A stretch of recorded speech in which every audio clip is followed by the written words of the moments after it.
Welcome back to our Windows and eBackpack video tutorials. This particular video will focus on classes and groups along with class and group requests. So you can see here from my home screen that I can access my classes and groups or my class and group requests right here on these tiles. Additionally, if I open up my nav bar, I can access classes and groups and class and group requests. Now if I open up the classes and groups tile, I will see a list of all of the different classes in which I'm either a member or an admin. You can see here that How To is only part of this biology class. If we open our app bar, we can see that we can add content in the form of folders and files, and then select which class and which folder specifically that information will go to. We can also join a class or a group if we have a 9-character join code, and we can add a class or a group. So if I select add a class or a group, I can come in here and I can put in a new class name. I'm going to go ahead and skip the course code and the display name because I do just want new class. I'm going to turn on member commenting and member file sharing. I'm going to set my default assignment length to 2 days, the default assignment due time to 8 a.m., and I'm going to leave the box unhidden so that we can see this class. Then when I select add, my new class is created.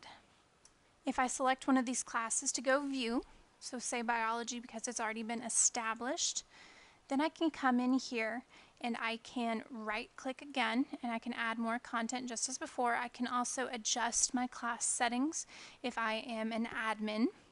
I can also right click or select one of my assignments and mark it as complete. I can also delete these assignments. The next option is the folders and files, and here you'll see all of the folders and files associated with this class folder. We can add more content again by accessing the app bar.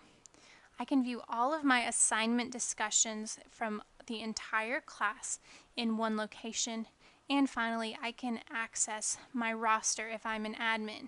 From here, I can either select a member by right-clicking on them, and I can remove this user, or I can come in and I can add a new user.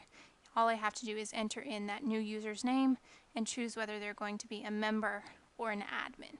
Only staff, meaning teachers and administrators, can be admin of classes. Students can never be an admin of a class. And our next feature and last feature that I want to point out is the class and group requests. So if I look at this tile here, I can see that I have one pending group request. That's what that one in the corner means. So when I open up this tile, I will see any classes that have pending group requests along with whoever is asking to join that particular class.